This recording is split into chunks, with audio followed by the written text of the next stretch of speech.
ওদের চোখে আছে ভয়, বুককে নাই পাটা। ওদের কাদায় ফেলে গান মারবো কোন মায়নের ব্যাটা। যুবক বৃন্দ ক্লাব প্রেজেন্ট উদয়নারায়ণপুর পশ্চিম পাড়াতে।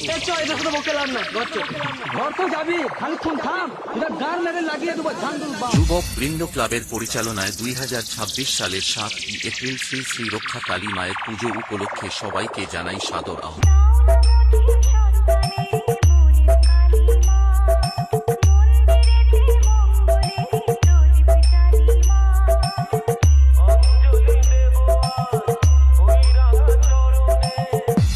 এপ্রিল থাকছে মায়ের বিসর্জন, তাই সবাইকে নাচাতে ও রোড শো করে উদয়নারায়ণপুর পশ্চিম পাড়া তাণ্ডব করতে যখন খেজুরি কিং টাইটানিক মিউজিক নিয়ে আসছে তখন তো রাস্তা ছাড়তেই হবে। নিকলো নিকলো अपने घर से छमिया।